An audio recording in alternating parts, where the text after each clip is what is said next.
Hello. Hello, Simon. Hi there. How's everybody doing this evening? Good. How are you doing? I am thoroughly enjoying the rain. Said no one ever. Right.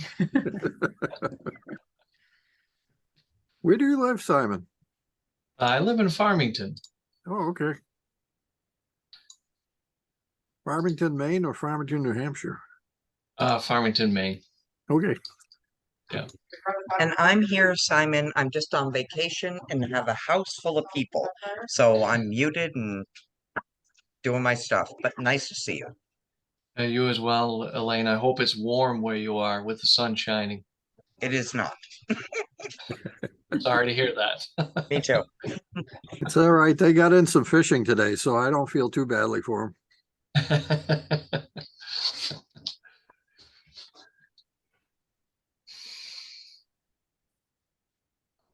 Well, I think Scotty McNichols may show up. I haven't heard from him that he wasn't going to, but I think in the sake of saving time, why don't we get started? I think what I'd like to get out of this discussion with you, Simon, is to get a better understanding of what your company's thinking is right now with regard to Perry, and perhaps what you think is the best way of moving forward. Sure. Now, if I remember the last conversation that we had, we started to talk about least served, unserved, underserved, and served, if I remember right. And I think that we had kind of determined that most of Perry was served. Now, I don't know if that's familiar, if I'm way off base, so I would just check in with that and see if that's what the recollection of the conversation was. I'm not remembering us talking a lot about that. I think you're right. Between Spectrum and CCI, most of us have service of some sort. And that's pretty much the indication that we got from the survey that we had too, which according to Elaine represents about 20 or so percent of our population. So it's a reasonable sample size. I mean, everyone said that they're getting their service from somebody. Most of it's through the main two incumbents, but there are some from Trail Runner. There are some using satellite services. So that's kind of the situation. Yeah, so I think the focus for funding purposes with the Maine Connectivity Authority would be that they would consider any location that had Spectrum services to be ineligible for funding. So it's ultimately locations that would have our service or no service at all that would be eligible for funding. Well, that's a problem. That's a problem, especially if you use the numbers that I've seen, because Spectrum only represents a portion of our town, and I'm going to guess that it's somewhere around 30%, but it may be a little higher. But what that represents is the part of our infrastructure that they are able to service, but it doesn't say how much they do serve, because we have no idea what the take rate is, and I'm sure you guys aren't willing to share that information. So I think I have no idea.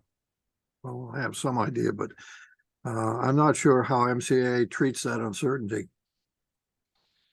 So the customers don't necessarily have to take service from them. It just needs to be kind of at the road, right? So it could go down a road and nobody could take that service. It wouldn't matter. The service is there, and so the MCA would look at that as that road is served. And so, I'm speaking specifically, Ray, for funding mechanisms for the project. Um, how would the funding be, how would funding come about to build the network is typically the biggest question we get, right? And so, in a funding grant application world, Consolidated would certainly bring a certain amount of capital to that. We would recommend that the town bring a certain level of that funding as well. The town can bring up to $150 per location for a grant fund or a grant application, which would increase the overall weighted score of the grant. But at the end of the day, it's really the amount of least served locations would determine the viability of the grant. So if you were to look at the last grant round, you would see that they were wholeheartedly looking at locations that had the ability to have spectrum and basically putting them into a different cohort. Whereas the locations that passed, from my understanding anyway, correct me if I'm wrong, did not have access to a company like Spectrum. Well, the way you talk about it, it's kind of an either or situation. If you've got your population polluted by spectrum, then you're no longer eligible. I don't think it's that simple, is it? Yeah, it's much more complicated than that, Ray. So what we've been told, okay, from the Maine Connectivity Authority is that, and it's actually in their guidance from the last grant round, is they are looking to serve the least served locations first. That is their objective, right? So let's just say that the town of Perry had 60% that did not have access to spectrum. That's probably a pretty good grant application. Okay, but flip that around, if the town had maybe 20% that did not have service from spectrum, but 80% did, that's going to be a difficult grant application and may not be grantable. Now, I'm saying this to you today with the next guidance in the August grant round is anticipated to come out next month. So what I'm saying it may be completely different. And then if you fast forward into next year, into 2024, they will start using the BEAD funds. And again, that will be much different than it is today as well. And very specific with BEAD funds is the fact that it must go to least served locations first. So what that looks like, how that will be made a reality, I really do not know. That does not, I don't understand how they'll do that, because you may need to go past, 60% of the town of Perry to get to the least served locations. I don't really know how that funding looks. So I think from Consolidated's perspective, I would look to the town of Perry to say, how many locations do you know have the ability to receive spectrum service versus DSL?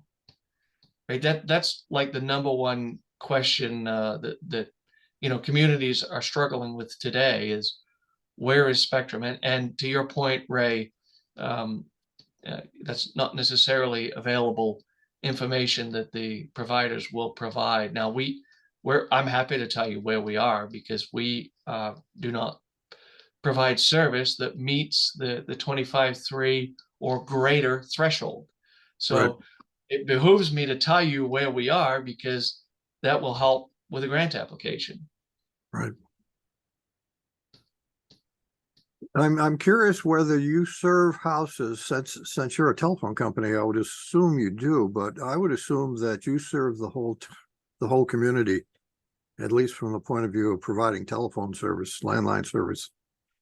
Yes, that's accurate. And I think that the majority, maybe up towards the lake don't have the ability to have DSL, but I would guess that the majority of the town has, availability of DSLs from us. Yeah. I mean, 50% of the people who answered our survey said they had DSL. Hmm. And that may be a representative number. I don't know. Yeah, and unfortunately, the difficulty becomes, and it doesn't matter again, and I don't mean to sound like a broken record, right? But if you have Spectrum and DSL available at the road and you choose to take DSL, that doesn't mean that that road or that location would be eligible for funding, right? It really matters where Spectrum is. That's what we're seeing is the key. And again, I state that, at this time next month, we may have guidance out that says something completely different. Mhm. I know in some of our internal communications, we've been wondering whether or not the Vetro mapping was going to be updated to contain more accurate information. I know that MCA is going through a solicitation. I forget what it's called. Something about it's this isn't accurate information. We're providing a better information, and somehow they're going to be able to use that. I'm just wondering if that's actually going to get into the system. Ray, that's a really good question. From what they're saying, it will, and that's why they're waiting until August to do that. Mhm. So theoretically, yes. It's a bit of a double-edged sword, right? It could make a grant application more favorable or less favorable, depending on what their mapping looks like afterwards, after the update. Right. It's a very confusing time. There's no cut and dry method. There's no cut and dry answer. I think the last time we talked, I mentioned that there was only a certain amount of money left in this next grant round, and it appears to be around $30 million. I think they will be oversubscribed again. And so they will look, you're right, their cohort one will be percentage of least served, right? So if you have a grant that's put in that's 80% least served, that is automatically going to go to the front of the pack.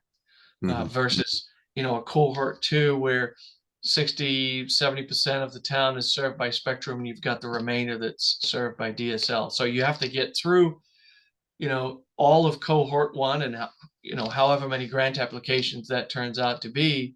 And if there's funding left, then they'll go to the remaining of cohort two.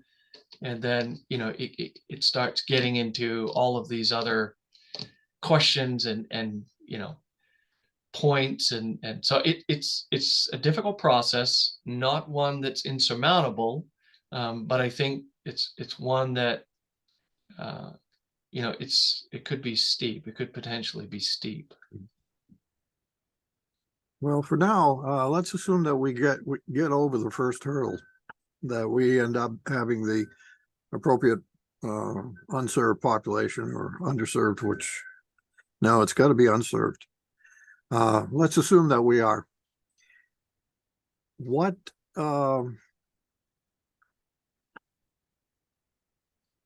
I assume that if we want to partner with CCI, that you guys would take the lead in seeking out a grant. Is that correct? That is correct. We would take the lead, we would write the grant, and we would also handle the reporting for the 5 years after the network was built. Okay.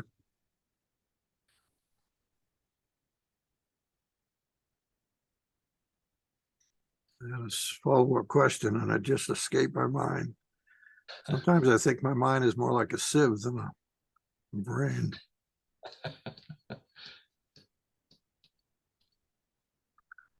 So Ray, while you think about that, I'll just touch on again, this is just items that we talked about in our last meeting. In the Vetro map, it showed that there were 561 eligible locations. Now that's a confusing term because you don't know if they have Spectrum or Consolidated, right? So it's almost like you need to part the veil to look behind the map to see who has what for service. But just to provide some perspective and some numbers, if we were to move ahead with a grant application, we would be required to bring $700 per location to the grant application. Now, that doesn't matter if they have service or don't have service, right? Whether they have Spectrum or CCI services. So that would equate to $392,700. The maximum amount that the town could support to gain added points to the grant application would be just over $84,000. And so what that would do, again, this is guidance from November. It may change next month, but that would add 10 points to the overall grant application. So every aspect of your grant is scored, right? So density, everything has a weighted score to it. They tally that score up and theoretically, give you the score and tell you whether you're going to be funded or not. So this is just a couple quick points. I guess the only other thing that I would say that has changed for us as a company is we've lowered the price of our 2 gig service.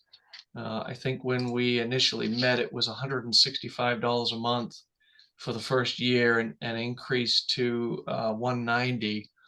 So we have just recently lowered that to $85 a month for the first year and then $95 a month thereafter. And again, that's the 2 gig symmetrical service. And we are no longer requiring an installation fee on that service. So I think we're doing that. We're getting ready to roll out some new speed tiers. And I think that's why we have adjusted that pricing for that speed. Okay. And the tiers include speeds going downward, right? Yes, so I think our bottom speed today is 50 meg symmetrical, but I'm hearing rumblings that we may provide some smaller tiers. We will provide a service that is at least 50 over 10 for $30 a month, which will be covered by the ACP, the Affordable Connectivity Plan. Right. So that we will do. And then I think, above and beyond the 2 gig, I'm hearing rumors of a 5 or 6 gig symmetrical service and an 8 gig symmetrical service being rolled out. Okay. So. Okay.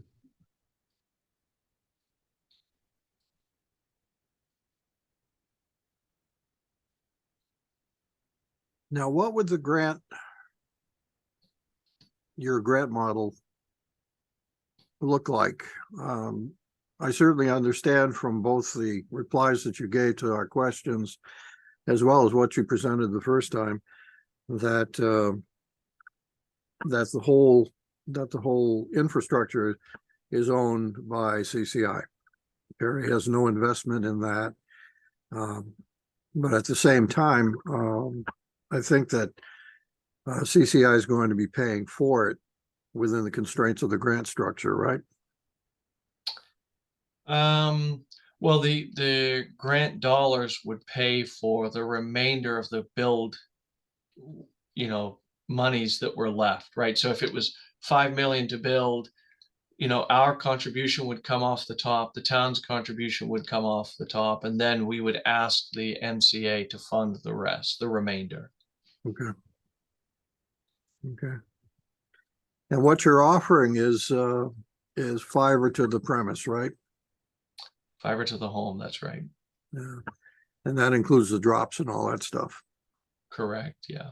We would take a fiber drop from the pole into the home, convert it back to a signal that will ride on copper, and then take that copper to the modem.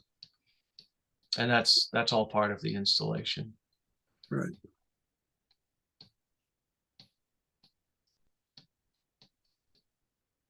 Now, obviously, the RDOF fraction that CCI has already been granted, is that on a different schedule?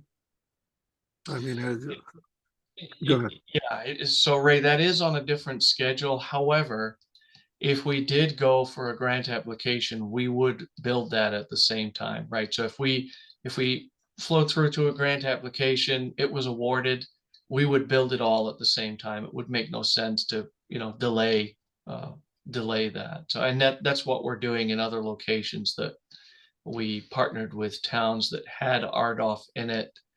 We're building them at the same time. Good. Yeah, it does make sense from a business point of view. Yeah. Do you have any idea how long it would take once you started the build in Perry?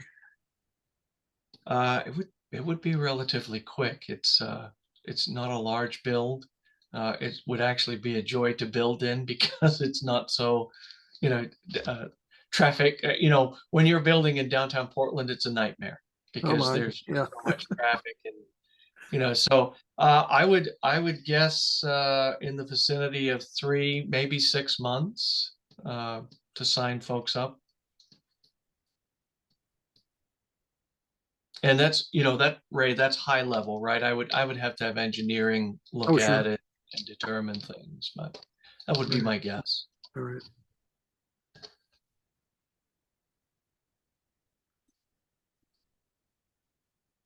Any other questions from you all?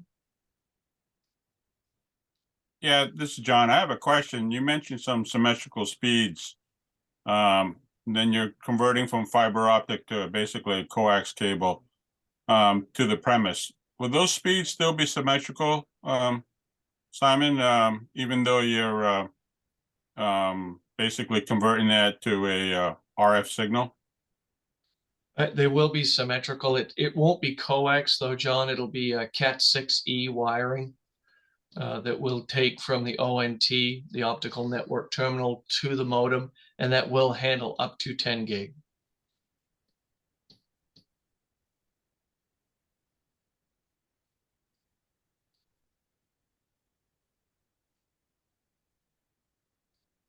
So it sounds like to me the challenge is the grant money. You have the capability. It's just a matter of how much the town is willing to commit along with the grant money, correct? Yeah, that's really the kind of the showstopper, if you will, is you know, and I guess I would just step back and say that, the reason why I'm spending kind of so much time and hitting on, spectrum and where are they, where aren't they, that's important is because, a lot of towns are in the process of setting their budgets and they have to put a warrant article before the community to see if they can come up with their portion of a grant application. And I think it behooves, the broadband committee of each town to understand where there is spectrum and where there isn't within the community, because, you don't, this is just my opinion, okay, but you don't want to try to rally the community to tell them that you're going to go for a grant application if you know that you're 90% served by spectrum, right? Because your chances are small. There's only $30 million. And I believe that some of the grant applicants that failed in the November grant round will actually come back around into this grant round. And if you will, a lot of people, kind of put in a grant application hoping for the best and either won it or lost it. And so now they understand that process much more. And so, I don't want to belittle this and I don't want to take away any steam, but I also want, I would just caution you to be cognizant of what you're going to go through to rally the community if you need to ask the community for those kinds of funds to put toward this grant application. We're happy to do that. We would certainly partner with you. The build, I think, we would be looking at a 2025 build timeframe. simply because by the time the grants are awarded, our build schedule for 2024 would be full, right? We come into 2024 knowing what we're going to build so that we can procure material, fiber, closures, FDHs, fiber distribution cabinets. We have to get all of that stuff in play before 2024 starts. So, I think we would realistically be looking at a 2025 timeline. So I don't know, John, if that, answered your question. So I guess the short story there is yes, yes, and yes. No, that's good. I mean, yes, I agree. The challenge, yeah. Ray, do you think, I mean, the community, we would be asking quite a bit for any type of contribution from the town. Is that correct? Well, I think $84,000 is a lot of money for Perry. Yes, I agree. Yep. Now, I mean, it would, if the town decided that they wanted to do that and they actually voted for it, I would assume what they do is take out a loan for some period of time so that it doesn't necessarily hit the property tax, but I'm not sure how it gets paid. Ray, if I could kind of add on to that, Simon is this next round. I think we all know things are going to start getting more creative. MCA is already looking at the alternative funding sources for different folks that won't be eligible for NTIA. I know CCI is making a very good effort at reaching out to the communities. Is there some flexibility, like in this scenario, say we get past the served and unserved and eligibility hurdles and things, and they were eligible, and the only barrier is an $84,000 contribution for, I mean, being honest, and I don't mean this as a negative, we're essentially funding what you guys applied for RDOF for with the intent to build. And if 80 grand is the barrier there, does CCI have that flexibility of going, let's not let this be the barrier? That's a fantastic question, Chris. So that's not our requirement. We could really, that's what I was wondering. Honestly, it really means nothing to us, right? In the grand scheme of things, $84,000. Yes, it's a lot of money. If I had to personally write a check for that, I would be crying, right? But for Consolidated, it does not matter. That is a way that the town of Perry can add value to the grant application, right? So think of it as a very competitive car market, and you want that car. So you're willing to spend a little bit of extra money to get that car versus your neighbor who is 2 houses down. You don't want to look at that car and going, I can't believe my neighbor outbid me on that, right? And that's set forth from the Maine Connectivity Authority, not Consolidated. That is something that is in their guidance. And the reason that they do that is, as grant applications come in, and let's say Perry and a neighboring town are they weight exactly the same, right? Scoring wise, they're weighted the exact same. They're looking for a mechanism to say, okay, well, Perry has given the full 10% per location match at $150, which would be $84,000. We can see that they have their quote is stake in the game, right? That's what they continually speak to in their meetings. And so they would move that application in ahead of your neighbor. So that, Chris, to your point, it has absolutely nothing to do with us. $84,000 in the grand scheme of things is really immaterial. This is the Maine Connectivity Authority that's pursuing that. Now, it could be, it's unlikely, but it could be in the guidance next month that has changed and that it's no longer even an item that's available. That I don't know. Yeah, and I was aware that I was more kind of getting your feel for, that flexibility for CCI is there. Because again, if we're going to be honest, they put that regulation or stipulation in place, never thinking that it would apply to partnering with an incumbent provider who's going to be putting up the lion's share of the contribution outside of the grant anyway. To put that burden on towns that are struggling for the financial aspect is silly, and it just wasn't thought out all the way. And I think you're right. I believe that will be addressed, that under a scenario like this, that contribution is then shifted the barrier, and it shouldn't affect the scoring negatively. And they've intimated a little bit towards that direction, but you're right. We won't know until we know.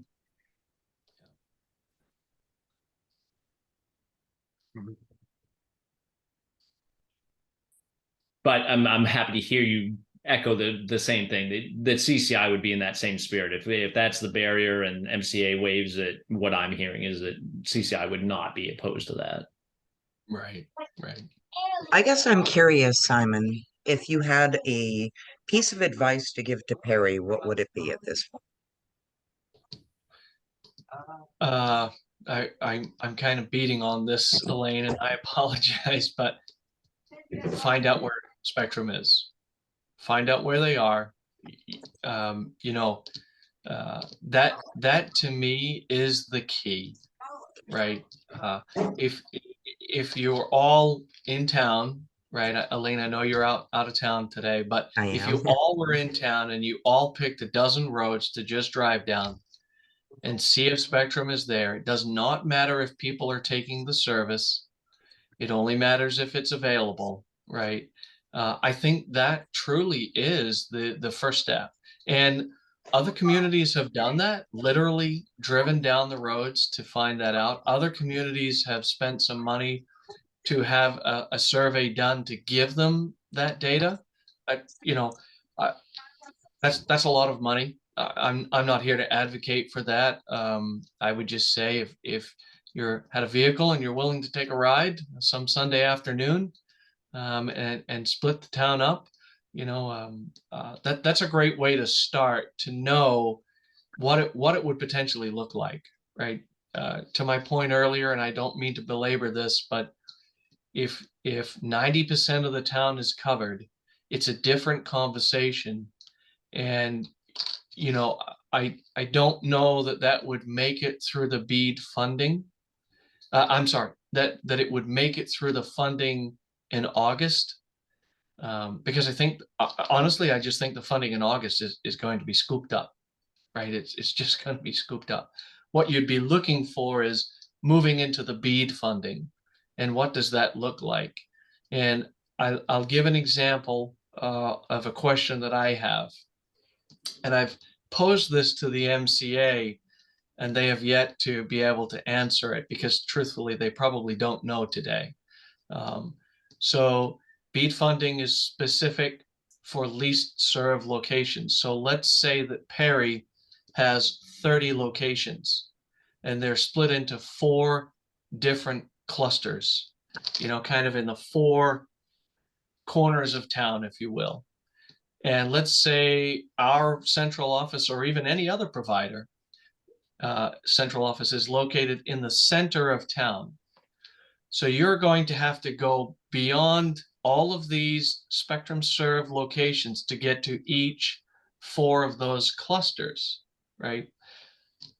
Will that be fundable? Will all of that be fundable? Right, so you're going to go through Main Street. You're not going to be able to feed any of them, although you're going to place fiber through Main Street to get to that least served location. Will they fund all of that? Will they fund the central office build out, and where only those locations are, those 4 pockets of locations are, or will they fund all of that, right? And it matters because, you know, that's either going to be, you know, $4,000 or $5,000 a location, or $10,000 or $20,000 a location for those least served. So I don't know if that makes sense. So tell me if that makes sense, or if you need me to explain that in a different way. Well, it makes sense to me. And by the way, we do know what Spectrum told us. I can't share that with you, I don't think, and I'm not going to.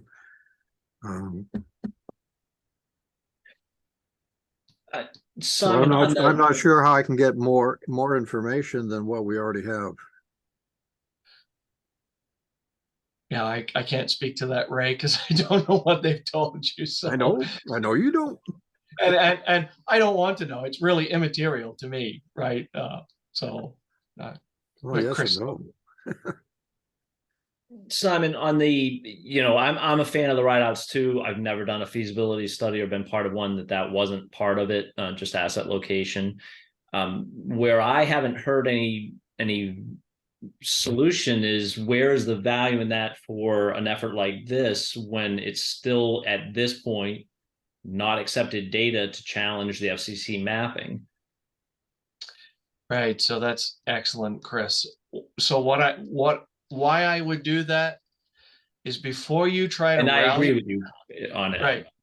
Before you try to rally the town and say, I don't know how we're going to come up with $84,000, but we need to, you should understand what's at your doors before you start that effort, right? I'm not forcing you. CCI is not forcing $84,000. Again, that is not us. But if you're going to proceed and you want to look as viable as possible, it would be a good idea to know what you have for service levels to see if it's warranted trying to go down that path, right? So $84,000 would not be required at the onset. We would ask for half of that at the beginning of the build and the remainder of that at the end of the build. So some of the communities are kind of being creative with that. They're putting half of that into 1 year's budget and the other half into another year's budget. So they're splitting that up, right? So that's an option. But Chris, to your point, no, you will not probably be able to use that to argue a point. My point is more, if you're going to give funds to this from a community perspective, before you go down and kind of beat that drum to get those funds, you should know at least, a high level, how well do you seat, right? What's your position in the starting gate of this thing? And sort of to add on to your point about where our COs are and what has to be built in order to get to the areas that are targeted and intended by these programs. Again, it's kind of a philosophical, how creative is CCI if, say, RDOF is up here, Spectrum's here, we've got 20 homes in between, and there's 10 in the RDOF area. So if the mechanism becomes sort of ad hoc, which is what this is all starting to look like for a lot of these areas, is CCI willing to be part of what is like a partially grant funded but partially subsidizing your RDOF areas? Also, we are skipping by the Spectrum areas, but you now have plant in that area that can then be, nothing says you can't offer service on it just because it was built as part of another program at some point in the time. That's just a capital market. So you still benefited from that, and then that can then serve the town, but it's going to take creativity to get there to navigate this nonsense with MCA. Yes, that's exactly where I'm at, Chris. I know. Right. And the MCA can't answer that, maybe because the difficulty becomes, now let's look at this on the side of Spectrum. Okay. And I'm not advocating for them, but just let's put ourselves in their seat for a minute. They have a network that already exists, and the federal government is going to spend money, or the Main Connectivity Authority is going to give funds to build a network right by what we have already laid out.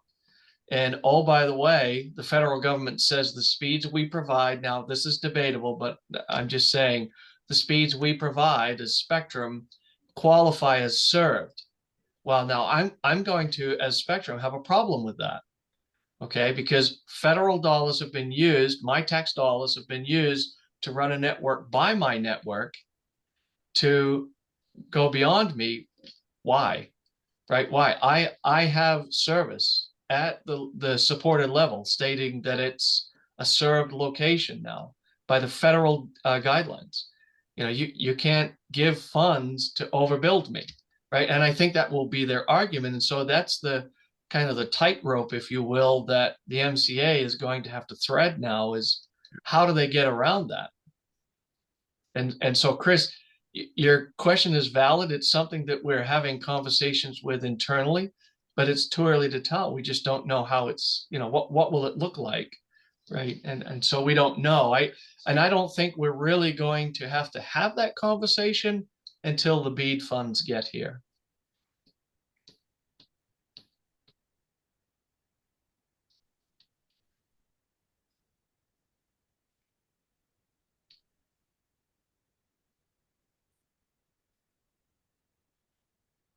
So I know the last time we met, I think I left the group confused, and I certainly do not want to do that today.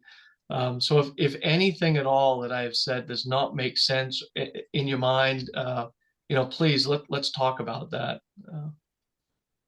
Simon, this is John again. You mentioned earlier, going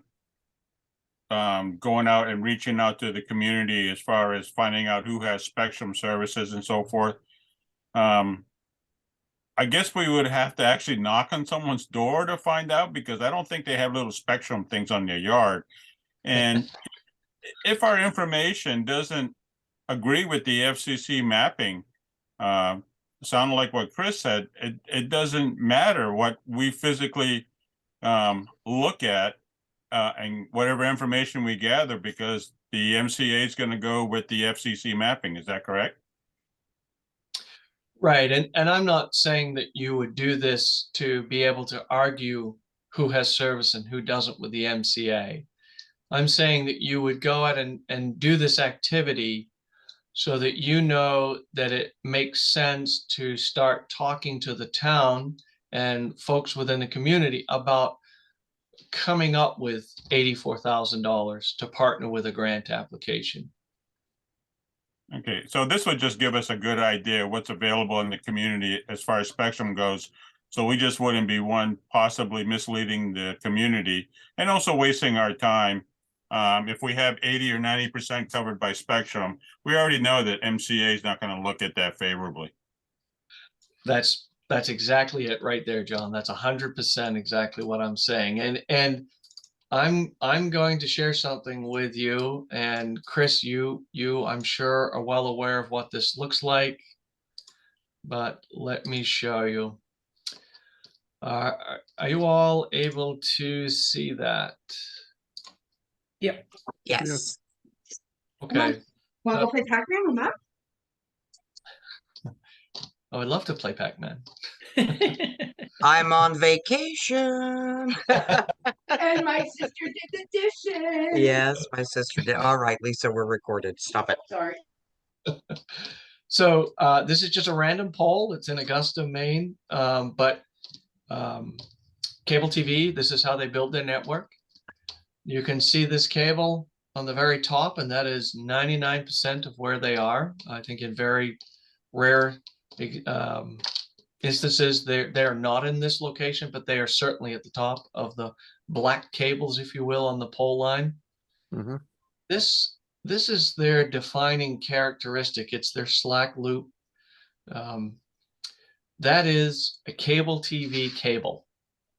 So if I were to drive down, any given road in your town, and I saw that slack loop on the top cable, I would make a note that that road that I was on was served all the way to whatever address that cable stopped.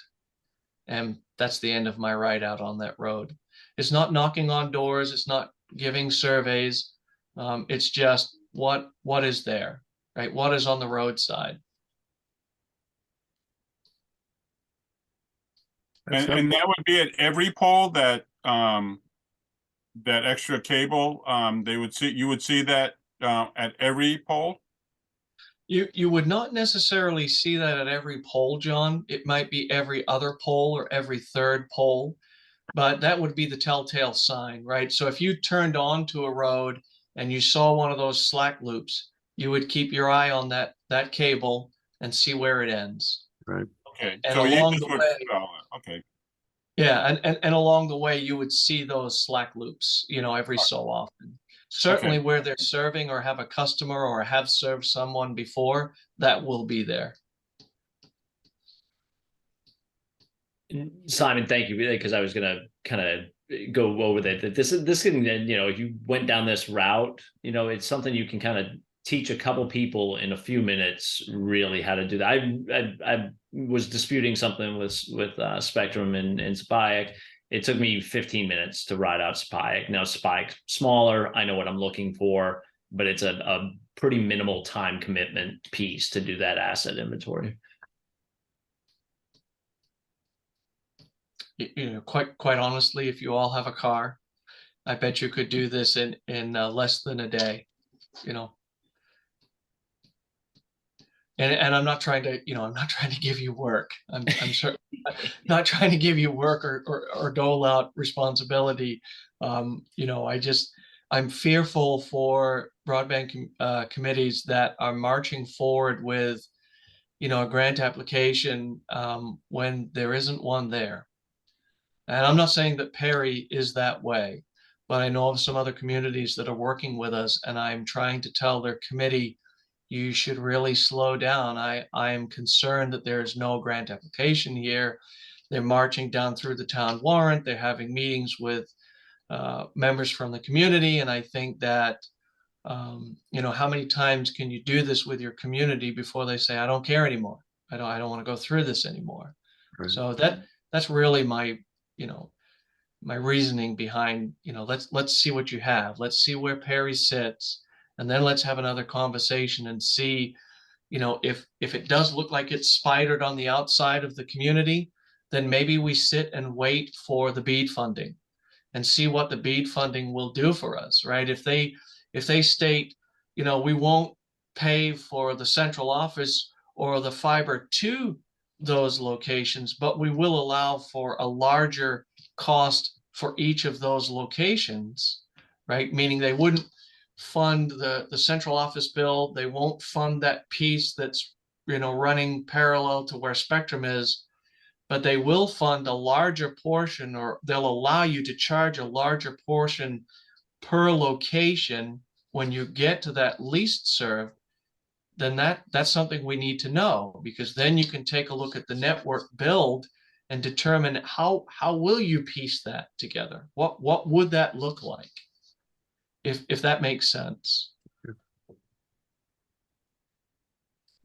Just a quickie question for Simon and Chris. Has MCA come out with a magic threshold or magic number for the least served or the underserved, I should say?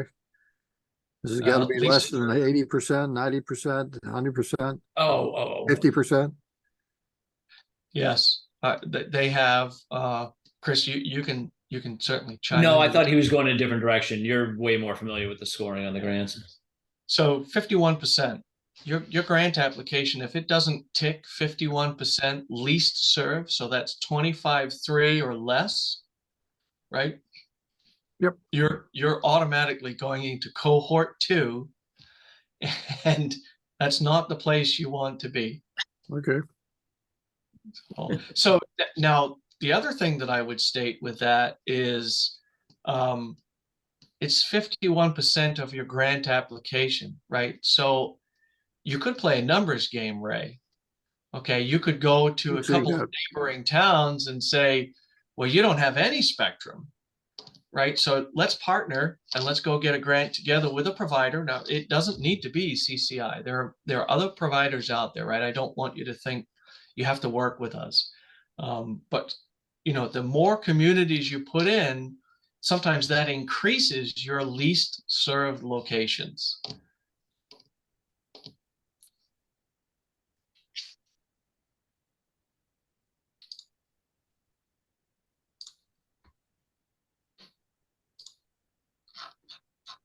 So I'm going to just zoom into some of the locations around you, and let's just. Simon, is there sort of a next tier of that 51%, like, where you're not, it's not all the way at the other end of the spectrum? Did they weight it mid range or anything? Is there any other? I think they do, Chris, but I really can't speak to that. There are some things that are known And there are other things that are truly unknown, and that is probably one of the unknowns. Fair enough.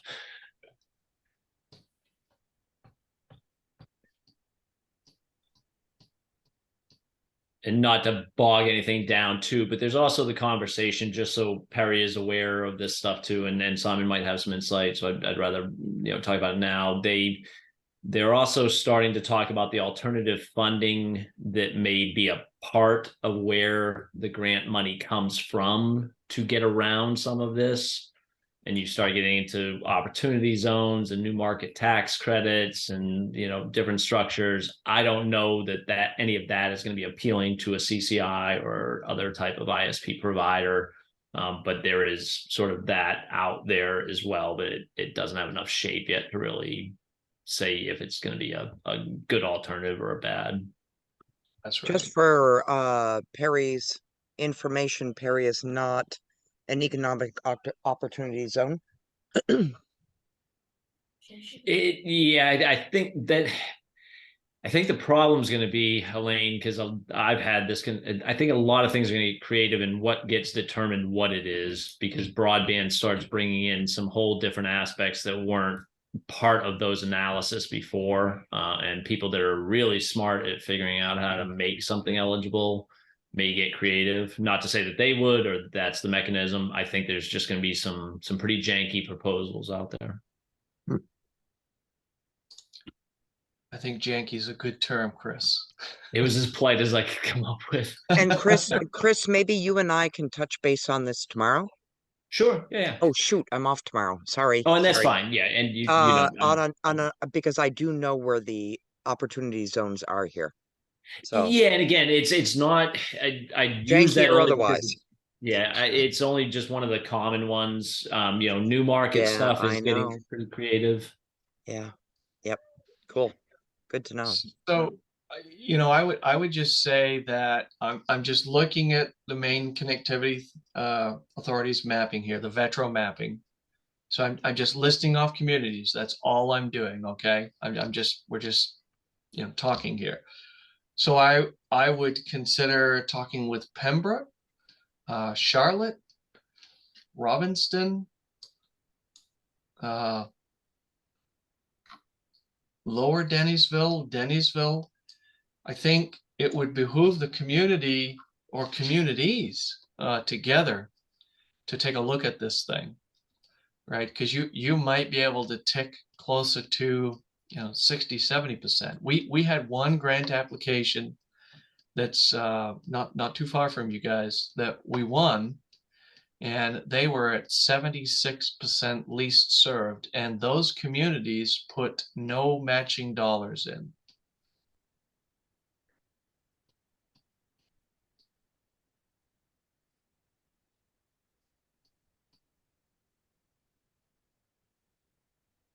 I'll put this out to Simon as a hypothetical, so it's not putting you on the spot at all, and I'm speaking for myself, not Perry necessarily in this. If I went and sort of looked at that exact same data and the same sort of data sets that we're talking about, and maybe somebody's already done this at CCI, which would be helpful if that became sort of a more conversational or known thing. If we start looking at this from, like for CCI, obviously we can identify RDOF targets. We know those are the areas you're interested in. That's more logical plans for you, like the Pembroke, like the Charlotte area, things like that. And we put together what, from my initial analysis, looks like a project that makes sense. Can there be a screening? Like, is there a way for us to run through you or a counterpart or whatever and say, hey, we've looked at this piece. How attractive to that is to CCI, or is there a different shape that could take to help guide that, rather than, and I hate to say this because it's about communities and everybody connecting, but there is some just structural characteristics that make what a project's going to make sense and doesn't, and that's just not something a community can determine. But if we guide that effort with a little backwards engineering, if you know what I mean. So, Chris, if I understand what you're saying, yes, I think that we would. Of course, the how will we fund it? It will always be a question, right? But for RDOF areas, we are already being funded, right? So that would take that out of the picture. We have additional RDOF in some of your neighboring communities, which will lower the overall cost. Which, if you're thinking about a grant application, that's actually good because you're building out more locations and it's cheaper, right? The ask from the main connectivity authority would be lower because we're already being funded in some other parts of that build. But I think at the end of the day, Chris, even if you had 12 towns together, we would have to look at that, vet that internally to see what it looks like, to your point, if they're for us. And then we would still be looking to have that conversation with those communities of, okay, how will we partner to build this, right? It's very expensive. It's not cheap to build a network. So, if you're talking 10, 12, $20 million, I don't know what it is and how many communities are involved. There at the bottom line of that is, how will we fund it? Now, maybe that's a portion of some grant funding and some of our RDOF funding and then some of our own capital money. I think that's a conversation we would absolutely have, internally. And then we could come back to the communities and say, here's where we're at, here's where we think we're at, and discuss moving forward from there. Right. It's a sticky conversation, Chris, because there's too many parameters to really be able to answer that and to speak intelligently about it. But I think that is a conversation that we would have internally. We have actually stood up a group of people internally to start looking at things like that, specifically to look at things like that. The issue, I think Perry's a great test bed for what that can look like if we force the state to engage with CCI and other that they've accepted that's just a path that this is going to take anyway, and give them a little better path to do that on, that they may just not really have the insight to do. Yeah, I think the only way that would really make sense is to broaden the scope of the build, right?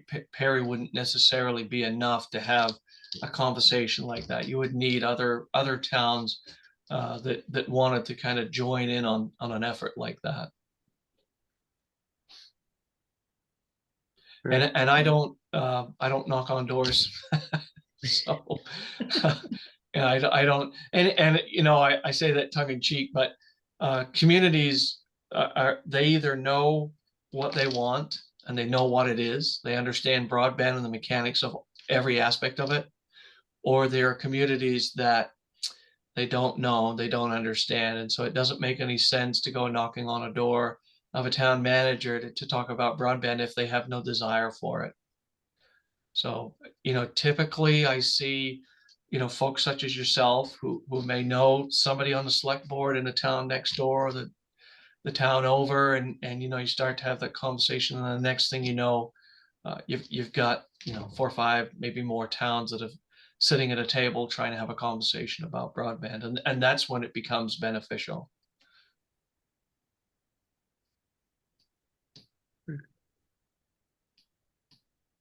Any other questions for Simon?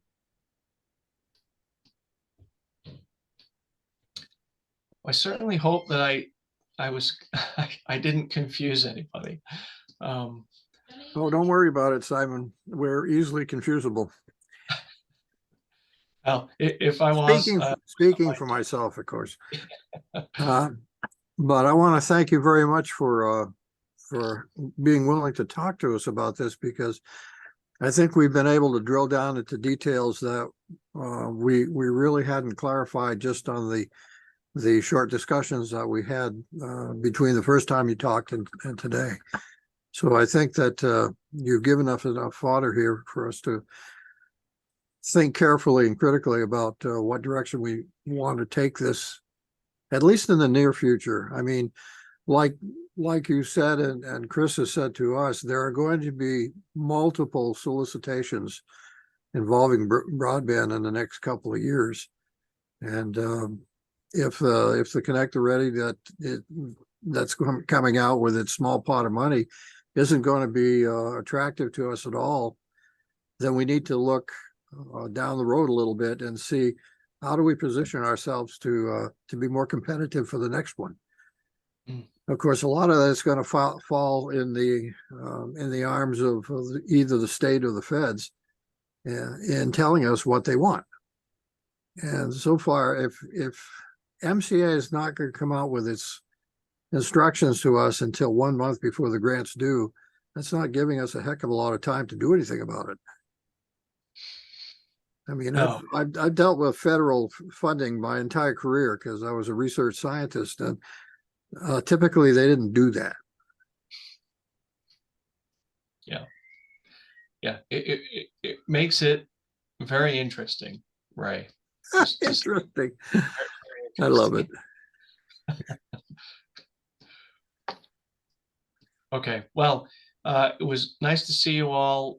If you have any questions or anything that I didn't understand, I said you didn't understand kind of thing, please email me and I'll speak to it as best as I can.